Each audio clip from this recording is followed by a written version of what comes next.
tagandi honsuya ama ho sara ho ma sara kibri Allah taala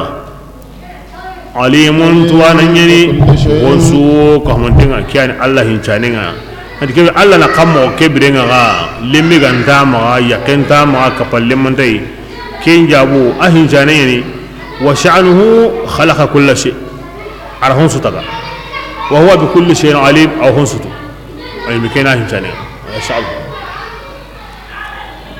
bismillah zalikum kibrenga o hayra kube kona gadangani nanti ala o hawa adama taga aywa kibrenga na kiyen taga na wuron taga na soban bogo na qasondo kiyen me jatin taga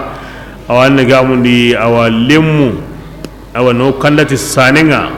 na lemmu himbe go lenkandi himbe ga makino hina himbe go haben koron kotendi na funti honun kinoy uslas lembu jinyadi kebirenga awa yitere me funti ho allimu mo amoy mo zalikum himbe gara kunya kenya togoni Allah katون الله يعني anga ti hotana wono himbe garo kena tumna ken togonna ni ay honta mushriki somaga himbe garo kena anyi mi wata kulli nganda بسم الله ربكم يبلا كي الله يانا اغا قرندتي نيمانغا اغا سو بلي انغو امال لنكاندي ماغا وامبوندني كبرينغا نا انيام غوبي انو انيماندي كي اتونتي الله لا اله كبرينغا تمو بادي تونغاندا ماغانتا كي الله يا خالق كل شيء كي هونسو تاغاندانغا kibire nga karake ya bani nago ho gandanya tagandane killan tanya kamane ya tagandana ho hoda maganda himbi to wonte Allah wa huwa kibire nga ka Allah taala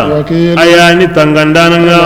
wasu kahmanten kama wakil kulli shay'in mutasarrifun fi khalqihi wa mutawalli umurihim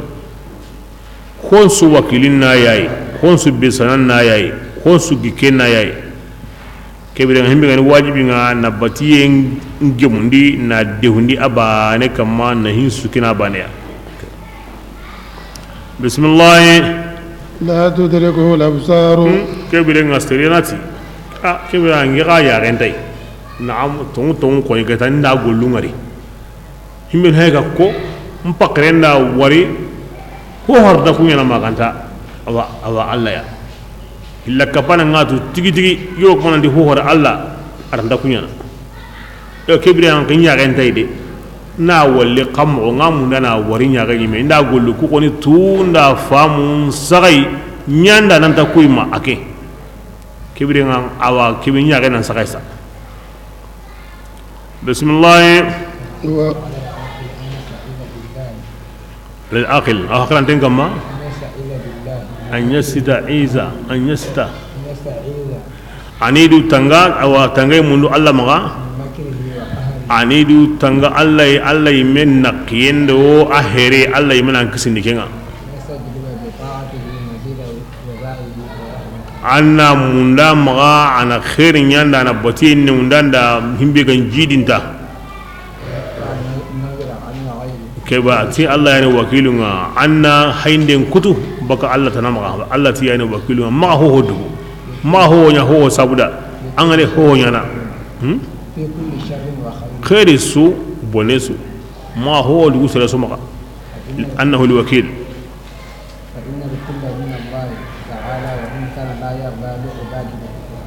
kon su ka mande agri Allah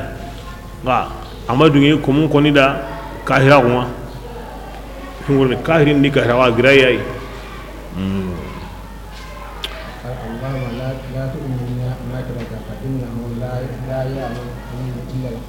نعم وما دون تيغا ولا دبرينغا الله يمدي هو هونتال دون تيغا وني كي دبرينغا ما كانت همنو كافرا بسم الله وهو لا تدركه الابصار لا تدركه الابصار كبرينغا انغرا غولينغري ان سغاين انت ولو نياغن سغاي الله تلا تيغالون تانيرونو الله دي اها ngalun tanyoro ajatindi no to minna dunari yere aha anya relu mo aywa agaraw yor no himbe de kenya ni de himbe ganta ngalli wona tarayya ko hiri o saundenga awono nga andara ngengari mo de kari kibira ngallunta Allah ta'ala ligini awreni haynu danyornade awono ngallagara ay meti wujuhun yawma idhin nadratun ila rabbiha nadira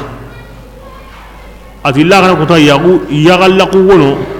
a kunyagu kun hayndini katta ikamanga kunyagu inne manteni kan wurin lagara mu'minun ikamangali Allah faran qati إنكم سترون ربكم كما ترون القمر الليلة البدر أتي أنكم صحابنا أغوى كما نغلي كوي أغو قصو نغلي مغبي أيوة تمندو نغتو نرونا يعني مليغي ينتادي أقول لهم بسورة بسوا واللي نانتو أنكم برندي ما أنكم برندي يمي أما يري نغلون تنيورنا دي بسم الله وهو الله تعالى يدرك الأبصار أيانا نغلو لغني يعني أكينيا نغلو نغلي غيداكي نغلي وهو ولا يجوز في غيره يراها ولا تراه أبي نغلي يري انتا ولي يري وكنتا جمي الله تنالي كم بالكوتنسو هو روا ولي ما بيسر أولي أخره هون سولي والما أرهون ولي غنيا غرني نتانغلي كندي كان الله باني حقندي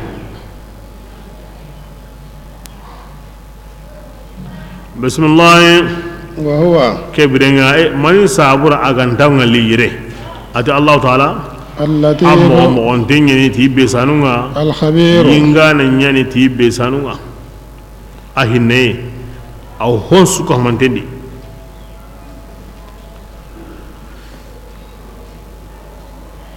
akoto mogomo angwani ni alla mo ngoy ngadi hakarante mo kengalli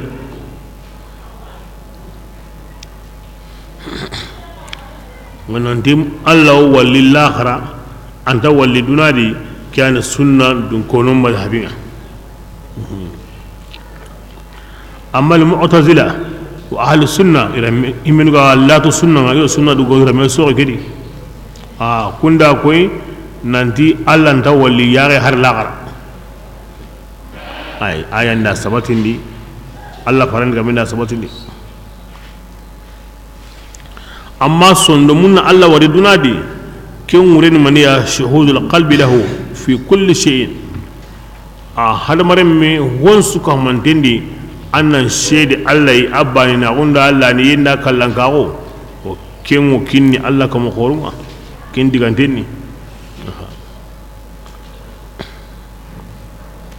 anilina ma'al ahbabi ru'yataka allati ilayha qulub al-awliya'i tusara'u mankui Allah konkondi kello yana bismillah وأما في الدنيا فالرؤية وغاية الكرامة فيها وغاية الكرامة فيها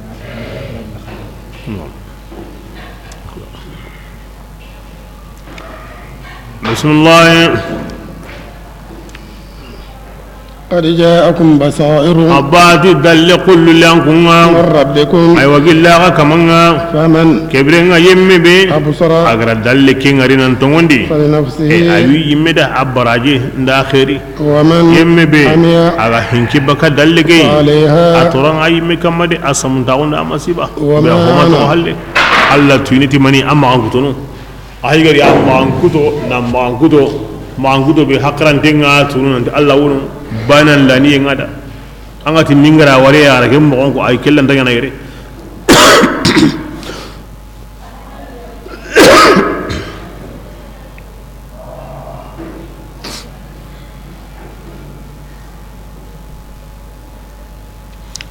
e kene bi hay gesam kim ngan ngurusam kim men mo nyana besu sisa kun lo kompendi na la kentanga na bodu sutere ma wurondi bitendi lo kompendi makenga latu anta on de sanya on de kulu anya kana mani angane bitendi mangana nya on de anya hoy la nganga to kona kompendi an sa on de kompeke on anga to himbeni go kompeke di anu go wonu mo an sa on de ngai loni to kono na la kan de ni to kono yono nganya kan tiya mangana nya on de sa ko na on kono anga to ko ngai nya kan tay ko ni hulani re kompeke kundu ya ken tay ndi ken no ge manya ga wiya nya kan tiya kibenta saka hoy mi nganda wari ken woni de heda gare baka angen saunde ngo kame hoy amma wari kombe mbite ke da ngatu kusuwono anga ya gentia kibre nga seren nga tunna Allah wono ci kudalle ya na ya mawari abira be anga na nyaare anga na kuren kunu kuren na ki himbe no ya kibre anya ga mo kinya ligini kuren ga wo sagene baka kempo kamana likata nyaare nga kena kempo wali anga na nyaare mu yisiza anga ra tere jamanya na wure baka na hay kibra kuren da kuyanga kuren be go sagene honu kamakata nyaare nan di wono Allah to dangane seringa na ka wakati kebe fa basaruka al-yawm hadid kem pakati na nyaa ngol ngono mosi anga me ho wala nga su walli ibra ngaren ta ondi anga me Allah walli kimma ko inan tantano ay anga ya walli mo gobe di kinya matta ga anya ga ndayna koy anda kombe bitendi himbe go honko inanga kenya madaba rahina qur'an kum ngena ko inanga kallenga na ya wakati kebe nga Allah tike baade anya gelu ho gadi galla gara kello Allah wali nga Allah baraharsa imtayi ko ni kahirina himbe ga sagiya nan di wono na to mi wari aga sagu i gollundi ayanundo i tagmanjondi tagwonunga ni tukundi nanti i wono ini bana ilani ngira kebire nga i du ko ni kenya lagara ngange be ga tantano kebire nga nan to kundu lakini adalit kuna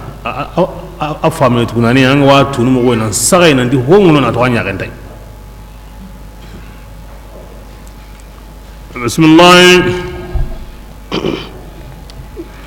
يا سوادي هذا بصائر من ربكم فمن أبصر فلنفسه ومن عمي فعليها هذا بصائر ناتونا دي الله ونا ما وري عدا لمبي كل يعني أنا كتاولي الله كهانا الله سرنا سريبي كنا هنكي كي بعنا ما كتاكي فامون الله كتانك ما تيجي لمنتاقون أم بيانو ولياذ بالله بسم الله وما أنا أتينجي مولا من ميا تانغانداني أغا كمالي ناكو ناغدا قوما كنا مقبي ونصرف الآيات وهاي كمان آيان إلا إلا نبانغاني كم غيادي كوساوري نتقسي ناوتو أنيمي نلانتا تنبولونغا هنبي وانغوري مانا كتا فامو تامبا كرنغا بسم الله وليقولوا أتكلم لغرو ما كان كموتني دي درست تاندا كي قراس رامغا بس تاني ميمي أمرو قراموري أن ميمي تانغا كيفاره عندك كي قراس رامغا كين قران عندك مني وني كين كاندا ولنبينه كبرين أيوة أورنا بانغاني سرودانغاني نغواتو يكون ورني كي كودانغا أورنا بانغاني سرودانغاني نغواتو نانتي an albiyi menyi an qifarin yi kinyi nan gara kitu amma qara amma tire an makaso an gara kitu gebre an albiyi menyi kun wurna an albiyi magun tuti kiya nan to ngondi bismillah اتبع ما kibrin ngangen na hum batu ego kem pare na hum katanginga billan kamanga tungu bati tunganda baganta ki Allah ya de وأعرض balli عن maka hilla المشركين kapanu ma de ولو Allah شاء ganna kanunu ma ashraku ma hilla kapidwarni ما جعلناك o man kenya ikamma hafizan tangandanai an kemmanya ikamma bi wakilin tibbesanai hitungundinga hakida aganda ko ati si sanganda ngarindi anganyi meda anganda hingi anganyi mekamma ahay gara ko qarikin haqiqatan law sha Allah ma ashraku hada haqiqa serebe ga ngarindi nan fami fa bi fadlihi Allah suranda serebe ga kontu ngarni an sunu minga hingi anga karakahiriya fa bi adlihi Allah tlimun takunyen ay hal haqiqa daiman Allah dungun ngara himbe ko addalingen ke angana tago honun di motin da gon pay sharia nyaare anni beku haqiqa nyaare an lu zural ligana daiman Allah ganna sharia koda aw haqiqan ko no daga ari beku sharia nyaare minu ga ma famu minu ga famu na kuntiga me diga men laga rati mani e Allah ni taga kundule isentadi walau sha Allah ma ashraku imanya kahiri nani amalu Allah dai nya kahiri alumu Allah imana nya kahiringa yani ima Allah naqina nya kahiri kuma anta Allah naqina Allah bani ana qahiru nga fawqa ibadihi ayana kumun naqini e kempalle ali ko da anna lo yimbedi sesu nga Allah wan naqini sabu sugu wallona di angorno ken kilini mangaro wal qahir fawqa ibadihi donc Allah nta kutine tinnaqiya senta balla Allah kallenga tinnaqiya ay alunga da nangen taka kundunga himbe gan talinda anya nkose ndake taga aw kinyana wana kinyana kana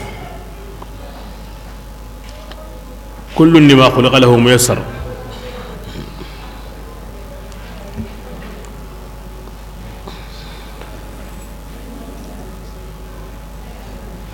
kibe Allah fara am butimura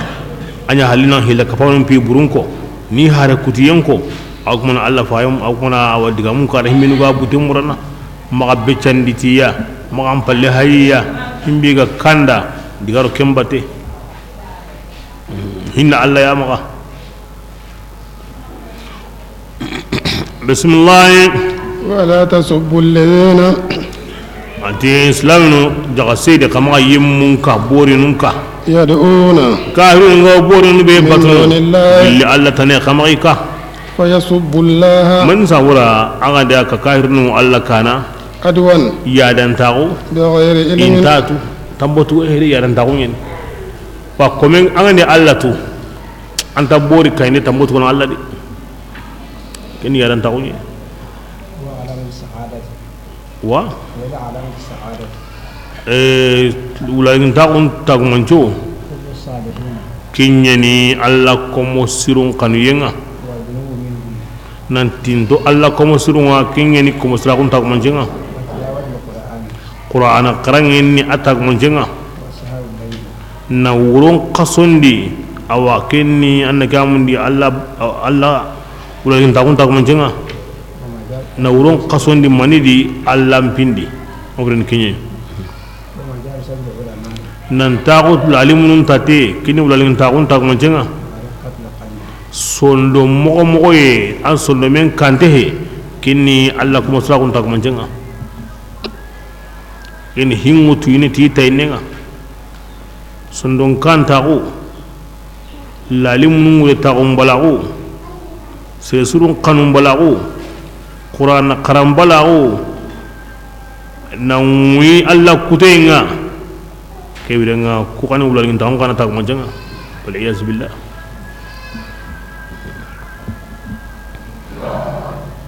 بسم الله كذلك أتكم غياني زينا عملهم ودا قل سرما لكل جما أمة سوداني هو بره حسره ثم مرجعهم كم بان لي جمان ساغي دينغرانا أو كتي كمانا لاخرا أنا فينبئهم بيسو قباري تهونا كانوا إيغانيا يعملون كم قل لي هكذا دي كيني مغونا kama yi kallo kuka bira kebe ayan gari an kunda ga bati ho asuni ho wani Allah ta sun jahannaba suwanga Allah yi me gara borin ka ti jahannaba suwanya ni islaminun ka hana ranya ken pakati wo borinun kana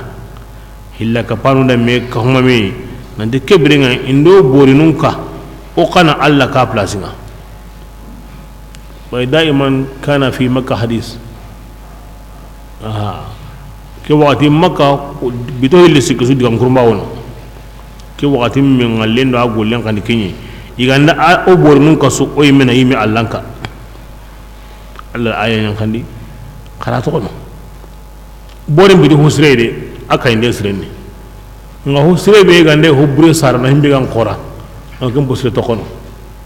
aya kyo kinya ko ni ko sireni ni ma hubure ni wo sarana atoran qoreni an goba de sire gan ya kan baga Allah di an solo be ngo begere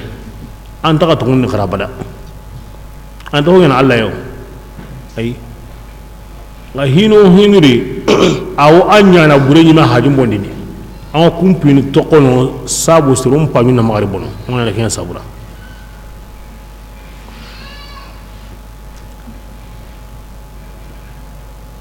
Allah ti qaratono imari kinya na tuba ikunge mukei Allah islamin na tokono kembere ngani Abu Talib radhiyallahu anhu Allah faran patu ne yani kallen kinye Quraysh na me kan wa me on diga kato krisenga on diga wona kada aywa a akhi wolle me ngani Muhammadu ya ana kara am pati boya basa o sagamunu hora ondi aken kara halle o wanda diga honyayi arabunu ngotini a hawa tugune ya nyiro no ado hinun naga gilli kenga karabane i hayga kinye parce que hora o ni hikote aganda sere sudi limana ga wontar non abadan parce que hora o timmante gen islam o woni kahir ni baad on diga katay ay ansihe muhammadura am pato yi gilli kusa parce que akin karanta ni bati o sauna ken kara halle o anda honye aw ko ni jamane ndi tigila hawa to ni ga karabane tikinye donc ken ni gace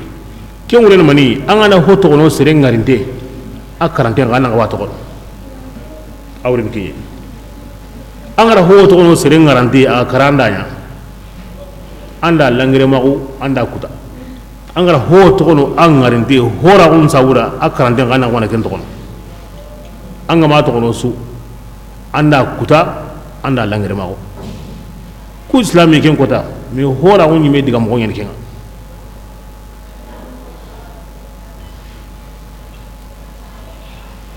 iri Abu Sufyan wadi Abu Jahal wadi Nadr wadi Umayya wadi Uqbah wadi Amr ibn As wadi Aswad wadi iri ita Abu Talibi anyani okanan kinga ado krise Muhammadu aro toro aro borinun toro ori katanga osure miyeni o qoniyen wa munda na kririni o jonni anna kara tamma hoko o borinunda o kana wadi kamanen to kono anyime hawatun da Allah faran kiri ari Abu Talib tada ati anserum pai adam pawatun lemu Allah faranti dangani ida mani lamurunu isage digamen di tori me anno do borinun togo o kananda kaman togo ori kenyi ma hokko dan to konanda Abu Talib ati Muhammadu ati tung ida digan tlemunte kanda keide anta dungene kei ntokono nan tokono Allah faranti da mbasin tadi karin qibari yalli nge kana dunge kay nga ga borun to kono nga ga yime to kono ngodi gambane munduna ga maga ago dungene ken kara kinni ngewa digambane pe ha aga na ko bane arabun su aga wa marna arabu ho ga ta arabu ken so maga yankan aga dangani wa beso sagalen kina gai digambane pe abu jahali atin kunata kaman an kunati an pawai digambane akoda haranga di digamu tamme kengo yana sabu arabu so yana ku hoya arabu mbalin so maga yankan ko da beso sagalen kina ku ya haranga di digamu tamme o kenyana agen koni akada yani daiman mu'min bil madda hogo roju wani mogobe ago kitene mogobe aken koni dungene kinyi parce que Allah faran baygere critique ni tongeni de tongeni anya ganda himminu garanya himminu ga tongondi Allah da Allah farenda na kilima ke koni nan toki da pati toki mogosri anya kamo awati ila arabun sumara ila duna sumara ho ga madungi kallen ala sagallen kiniya kamu mano sinen gondi donc to ngeni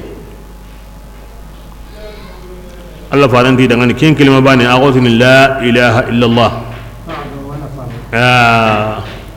itu lazim man hotana koni ibara ikoro Abu Talib di kebirenga Muhammad kega mani isa ko ando tana koni ina ken koni adim batune awa serebe go la ilaha illallah tana konni ken kana hitinge de la ilaha illallah tana serebe o ken konni a ken pitinge kana hari an gandanya mogo na kiyelliti na warin kitendi nta hotana ko hembe la ilaha illallah ya iranya ganya edike birenga alno borinun kaynden to kono mu angati alla be wa maga awanya marni no gu borinka anga do bornun ko kano ki alla kana igirna diga ka annahum humrun farrat min qaswaratin aya ngal gam kemo idiga mo komi gijim parun nganda jarinte ngari go korno mo be amani irdo kilibare ngodi kilibare iga bugo bane da idurangile andi andi ko balance hede an kana yusi an basit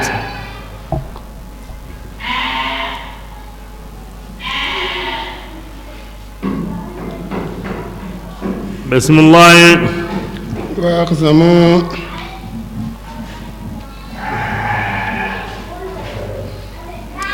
adi kafirin ku kuna maka ya Allah ta'ala ikuna yin kampanya ni ki wallahi aya gandari kunga yana kibe ko ta Allah farana kunya daru ga himbe ni kuni o de benna nya kundu wana malikanun wari kebirin anna gamu ni aywa kundi menu safadu o kenyi le kanginga iti wallahi tikenga na yati kungo la iti mi ga tongondi ira ken ko ti Allah farana qur'ana an wata ne daga ne ayan kibarin ya inna Allah maka aunyana antanyana ara ko aramu aunyana antanyana nke pintinge maka nge tagara nge gongonda ne nyai nge ma tagara ni malikai mati ngo homunte tu nibe bismillah wa ma yusharakum qadiru himbe ko nagara mannan kuntu indi nanti aya nuko andari la yu'minun iganda tongoni manna kinga ko nan kunga an kunda andari o tongoni aro nyana ka andari nda tongoni nde manna gun tuindi ni Allah to ganni ngene ya islamin ko aga lan kun bin ko hanada anya parce que aga hawalu ni kahirinu nga aga re mun ni kahirinu nga aga akhirin ni kahirinu nga kun suti anya mina tongoni Allah tukunya da wa ma yushirukum annaha idha la yu'minun mana gun ka tuni nan tandari nda to ne i meti ke oni aga mi adu koni kuti no funso bana ay mo kento andari o to ni na wa to kon kempi se yo bismillah wa nuqallibu afidatahum karatu o kutun kwanya na sonno mun yilla yilla wa absarahum o yana sonno nya ko yilla na de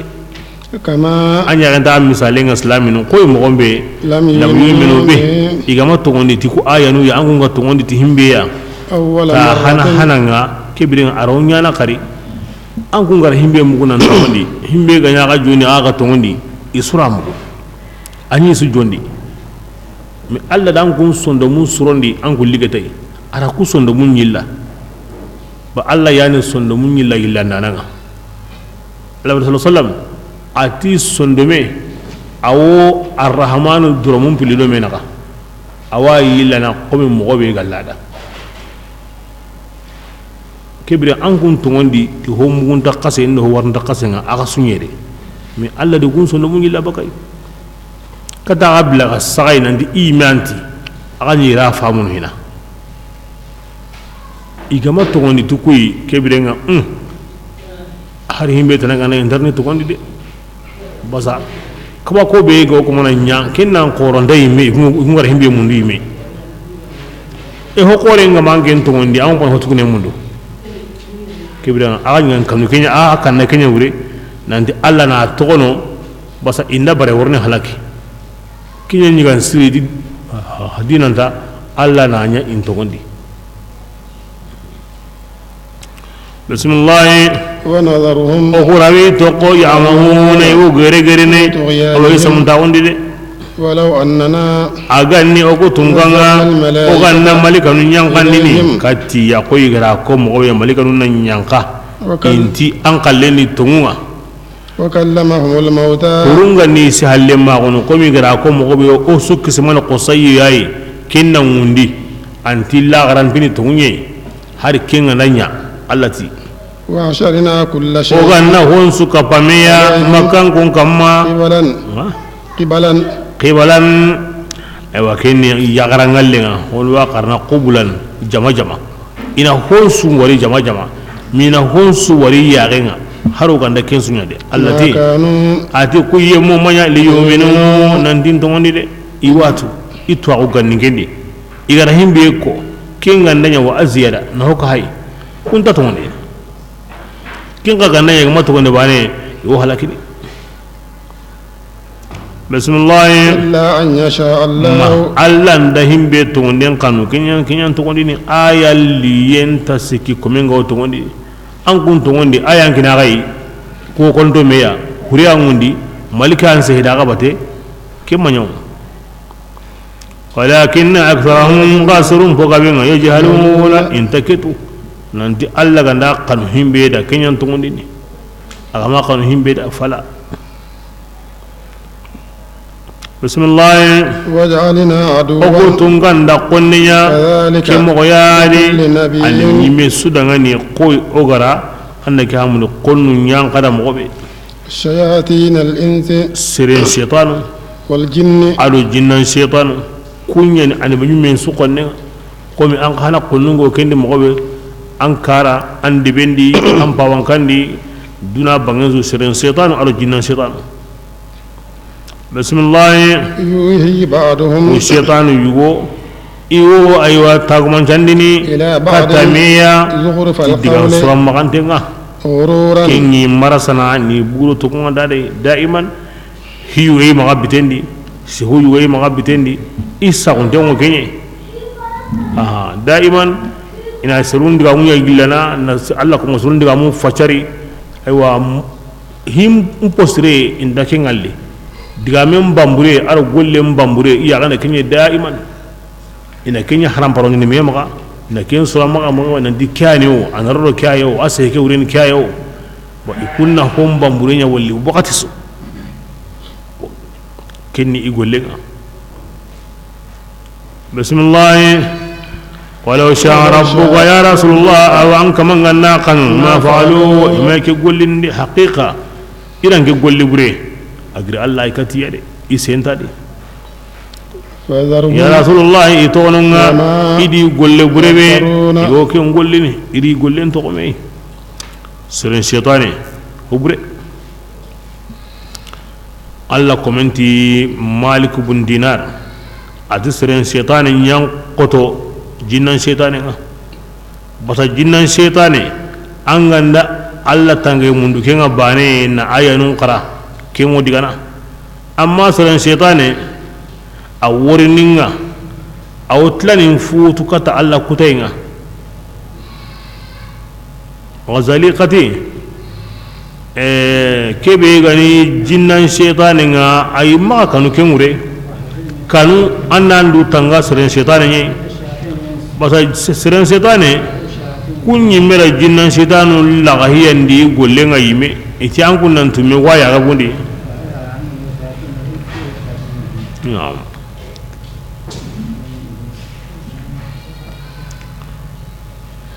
bismillah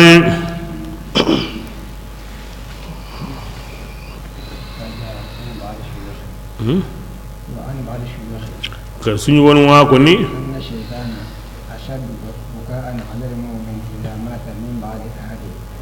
di shaytan awa mu'mina sirin na kara ago wuye bena kennan qoto dinan da har mu'minan kar gunyime basa man sabura mu'mina sireke aga nyida batte mogobe na fitina na bugo Allah killen kama na here burun kutu aga na karabane ke bidan akin golle nyime akin maga akarana to ma bono kini muninga daiman ntake to kono ke koni ntake to kono mi rage kahinga lo kinga karana to makata ago wuye be ngena kendi kinnan qodo nan da hari akar gunyime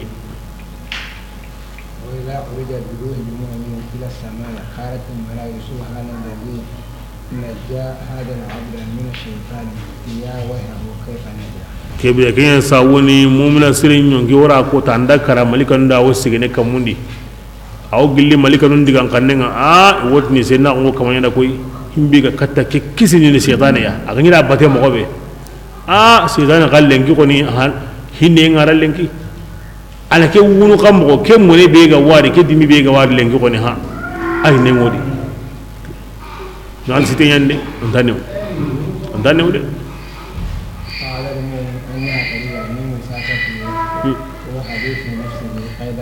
kinya sawuni mu'mina andu qoto annandu qoto nandu tanga am pakarengo woci be kinanga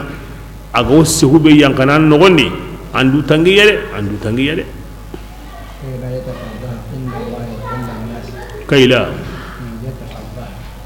man sawura an ma kinya su Allah garo angorni yagu Allah bangi angorni yagu surum bangi ambe go yankana nogondi hero no benugo warnanga woce be go warnanga anga ma mogoti yangana tango gollin tukunga ango yagu nunde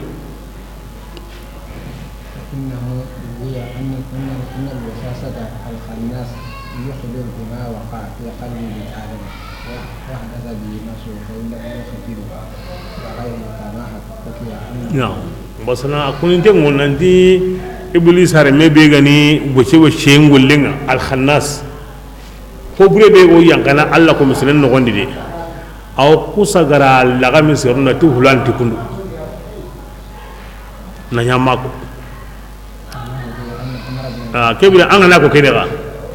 adu kende abangini hulani awti hulani tikundu anga sige ne nyana besu wa ko ni me ara ko jonni ko na mo hada mushahid ko qur'an kama anta kama ne walli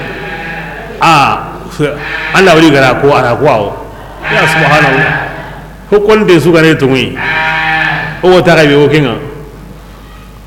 ko mo yankana sire no gondi ho bure iblis are me ka sankene tarako ila hilla nanti Umar ibn Khattab radiyallahu anhu asimme yaren woyi in gondi ken no qusu suruni ko na masala ti annaga amuni Umaru awa wal yaren wohin ko nani asima yin on bani adi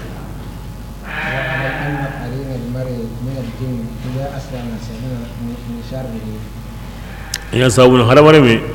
jinna bude be ga wala mbate kebre nga kenga nanya islamin ngani ango kisin atoranga an wallahi yana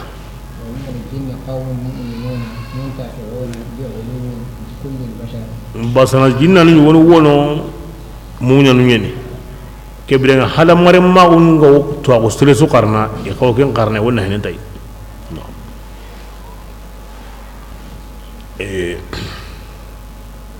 كل وهب شاراني أكتب يقولون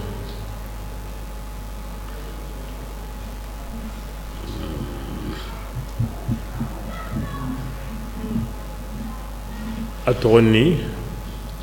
كسب الحجاب كشف الحجاب والرهن والرين عن أسئلة الجان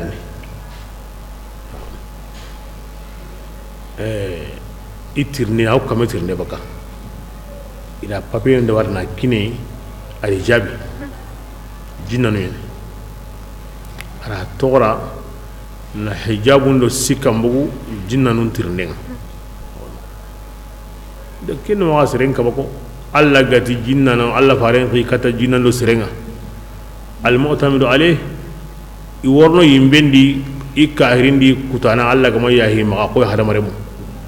i worno arjanna itongandana alla ga yahi kubenu ma ko hadamare mu kibla kille fe suko kama sume salle jaka hiju awi sukama iga yo amarti hoya iya marinte mutai iga ro kaba hoya kama te mutai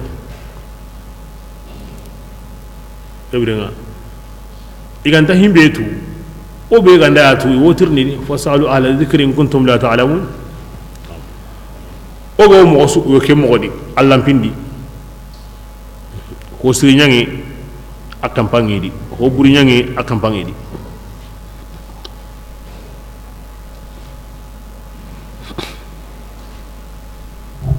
wa kun wane ke himbe na antirni ken allah ko mo wenu ga kinyai besuhi atu intengo karallanunga karamogonunga tu jinna nu worni kara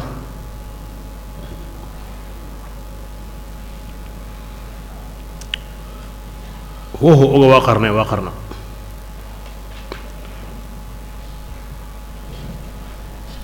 bismillah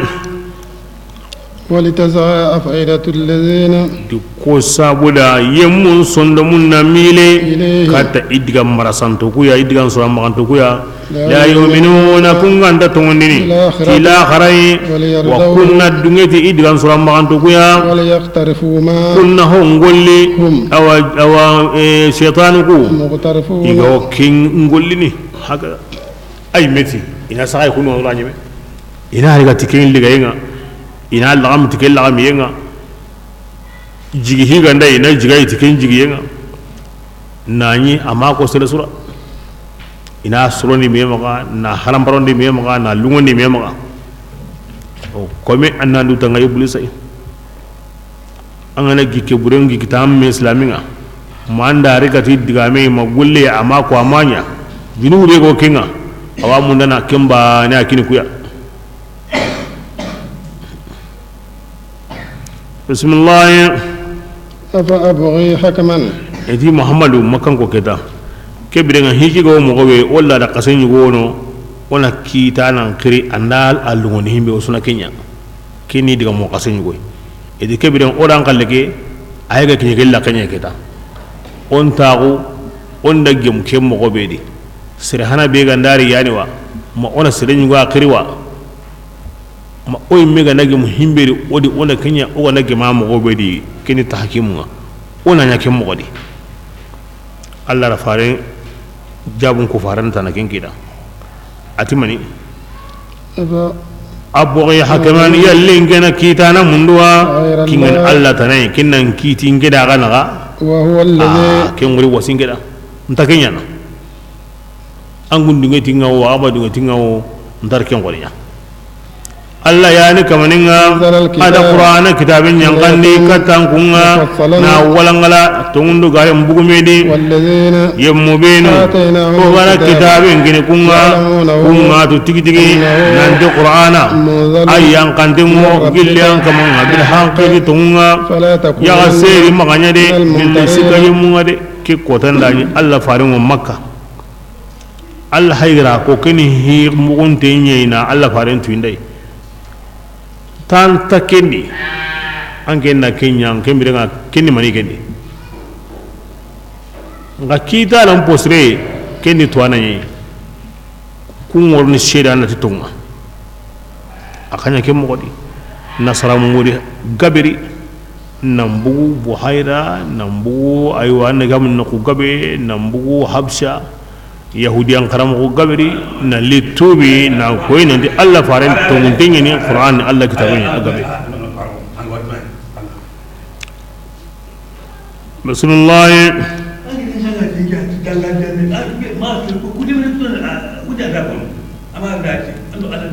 وتمت كلمات ربك يا رسول الله أنك من كلمة تملي بالأحكام والمواعيد صدقا جينا نبينو غري غونغو دي خان نبينو غري أنك من تي يتمدي صدقا أسو كمن دا ستون وعدلا أسو لوقت لمن تاو لا مبدل حراغن دانتا لكلماته الله تعالى كلمة نندي وهو نهو من هو كهي الله تعالى السميع أياني مكاننا العليم أياني تواننا فإن تطيع adi Allah farin nan maganya sikane Qur'ana di Allah farin konin tanya na sikane muradu ni mani matun ma sika Qur'ana di anga sika Qur'ana di bane himbo nan maga maketu kenda laqi haga bismillah وإن تطيع أكثر من ya rasulullah ya nganda sirigabe batu في الأرض kunga ngindi iwan samundini baka Allah dinan killingani إن يتبعون basa jama'an pogabinta ho basu illa wanna magantan da gigi yayi وإن هم anna du jama'an pogabin manya maganta igarana yayi de إن ربك anna tu an kamanga atigi tigi ayani tuananga ti yemmenga yemme be ga tunu baka Allah killinga Allah taala ayani tuananga kanda yemmun kai hakada Allah tan Allah farinda maga digaro jama'an pogabin kallinga de antaro Allah faringa awro yumatuni hada marme allati anda maati jama'an lati himbe la jama'an lati himbe ma kin koni Allah gati himbe faringa lati himbe jama'an lati himbe jama'an lati himbe jama'an pogabin wala sawina samundi baka Allah dinan killinga jama'an pogabin woro i hakar lamba ne ya bate wa jama'an pogabin ka woro garin ya bate إن ربك ya rasulullah ya kamanga هو atigi tigi ayani tuananga من يدل inna rabbaka rasulullah kamanga هو أعلم kun kunnan dango fakulu mimma zikra ismullah fakulu فكلوا an kunnan yige مما gilli honga ذكر اسم igara الله Allah ta'ala to ongo عليه be kamma akurusinte kana kenya yiga إن كنتم annama ku go hillaka pan wo sahebe konni ti muhammadu ti ikeri i sahabanu wana himbe kari ti kenya yigene ti Allah ga na himbe kari ti kenta yigene aken qatin Allah farinye angani Allah faringa Allah ho karante nyang kawana nyige wa mange dan sahabanu pu karante nyang kawana nyige iworo jibanye ti Allah ho karante Allah tilla katwa mo kedi Allah to nga ko himbe kamma karakenya yiga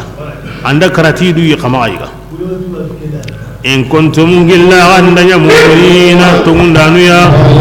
Allah ta'ala ayanunga وما لكم manna an kundangani aganta yigini indi honga ذكر اسم igara الله Allah ta'ala tongo in kamma yani kursindu ho manna aganta kini karakenya yiga وقد فصل ما hom patan panji an kundangani Allah gara himbe haramun di akamma hurmat alaykumul mayt kibra kenyam paramagai anda buga kentana dia karakenya bismillah illa ma ganta himbe igara ga hatagindi hatta kinyi ga inga harami hinundi aro ken kayigana ora ken mo ko garana dangi وإن كثيرا ana tu jaman pogabinga yusamma bihawayinti inyongilugwa kinyani kedigami na jiban digandi tike waraya nani tuako hede ngossembene tuako ngana Allah ti umma akiga ngana kota warayinga Allah karante nyang kabana yige ay ken sammi sharia pinu hakre roran tadi bismillah إن ربك ya rasulullah yang kamanga atigi tigi ayani tuananga المعتدين ya dan tunga وذروا wayaru an kunnan togonni junubum bo bangantinga alo junubu aho mugunte karasu tokono ho gani junubu ya ambane maganya hukkendi maganya bangaindi angwa tokono mo be bangaindi a tokono kemmo di hukkendi bismillah إن الذين mubinu يكسبون kunga wajinubun gollini سيجزون wajibi imi barajini lamara bima tuhunga iganya igo kengaranku igo yaftaruna igo kengaranku dunu ولا تأكلوا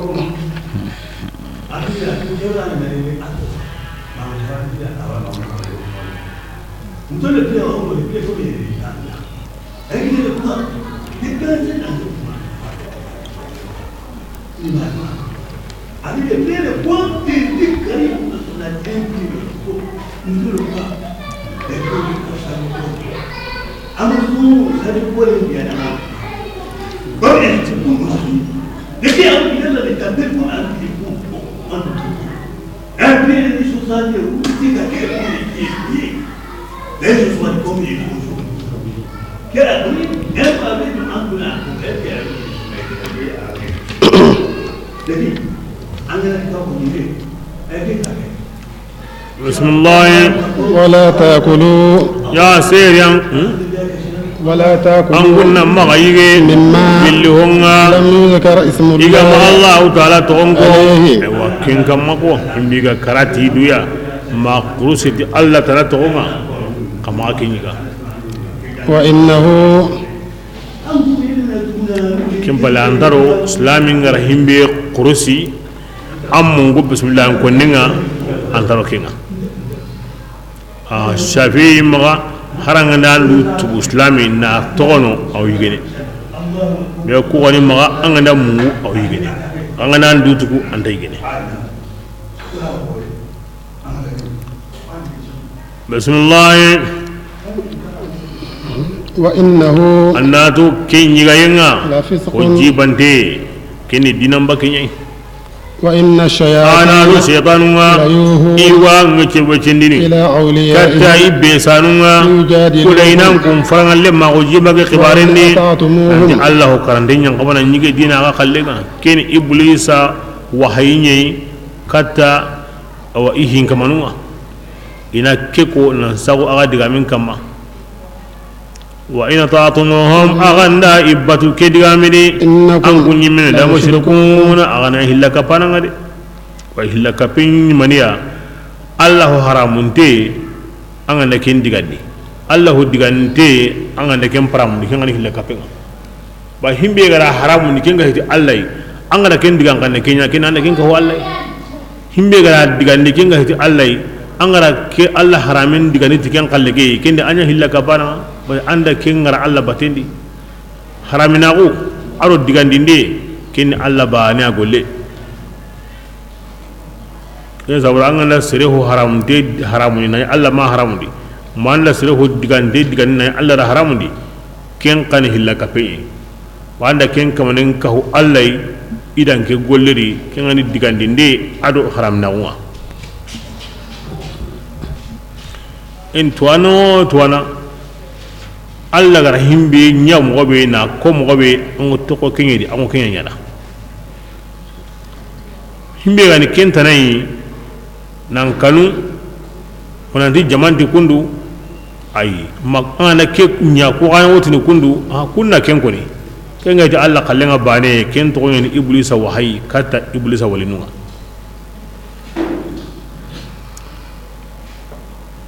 bismillah أو من كان kindi ki yanga kodi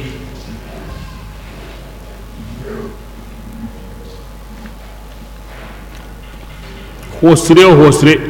ada hobre hosre ko umar bin khattab hamzat ammar bin yasir alla pare nyimbe hobre kom abu jahal abu lahab kundi menu hogani hosre hogani hobre ke aya wotto no kun suka honde kama aw misali be kinni hosre misali kinni hosre nga hoburu ko misali nga hoburu nga aya ntakare kare ne ti iya ga yimen bani ayiran kampe ngo kirini ho kama kenga wa kabancha lemma on hamza tu abu jahali aba jahali ara allah sallallahu alaihi wasallam na to sallini ara yawaddaban pallanko ngara kamma aywa hamza anyiga diga aywa woli gunnendi aga sage bane ira karati Allah farin sallinte lenki awa abu jahaliri daban pallanko ngara asujudinten kamma igara ke kara bane abugunte gunnendi woli yenga akusagari amhartago ami lokungara ari bunelli nan jonkoi abu jahaliya agari bundan kare be gawa ma akuna abu jahali katutai abu jahali wo kamana lagaru qasa ati hamza ange nyagentai aro himbe gari awo kamana unya qawyunga awo borinun kana aro haban sori o an serebe o kenya na ange mutna ange mungi hunyan ge ken sabu dangani Allah farenta da ko ni qawye dinan kunga agana Allah batu agana borin batu Allah tanai agana giren batu Allah tanai ko qawyin dan kunga wa kebrenga agawdo kenya ingey me tungu bati tunkanta ma Allah muhammadun Allah farinye hamza du islam ko mo pai do Allah fare iwunan tintami i hawan o habe iman hano ke mo yani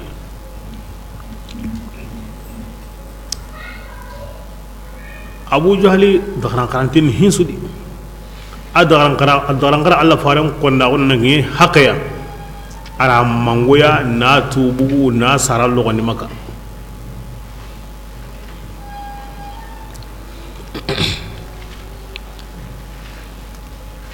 na duke kota ma uhudi kota hamzatu igawa shahida wonu asigidi nan da tonde nan ya Allah faran da demandane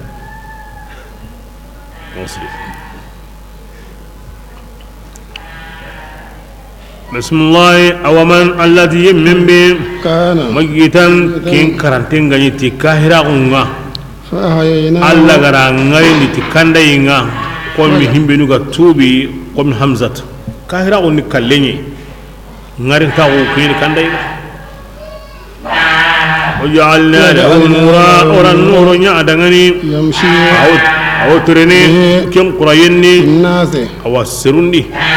أو تونغالي تونغي أو دبرني أو غارين غالي غاري أو لا توني كمان يلي كرو يمين نمبانا كم مثالي أغابتني أمانيا بكاني أي بنا بنا كن نمبانا هو بتنا ورني بو وأتي ورو هيمبيغو بتنا نتبكا قم أبو جهلي كرو كنت بانا انت بانا بسم الله كذلك أتكم وغياني من مسالم باي كاهر مسالم باي أتكم وغاني زينا ما إلى ونصر ما إلى كافرين دعاني إغنيا إغكم قلني أن يغنت أغرهم بينيا أروح كرنتونيا قويا أروح هبانو دينانغرا أو بورنون كانا أكم مغا كينيا نحسرنا pasana kenya haram parena kenya gala akem ma kenya ntasiri nyana bodu num batu anni tiga annan togodo am pawa kilem bate himbe gani hilla kapenga bismillah وجعلنا أكابر مجرميها الذي أولاد دبس قل برنيا على قورنيا كذلك كم غادي قوي مكة هاي مغبري كي قوتنا أنا مكة كان غنجات تمويا bana ne togunda nanga agorgume a hankama a qabla gume kebe iham ma yere mo bi Allah farere ambute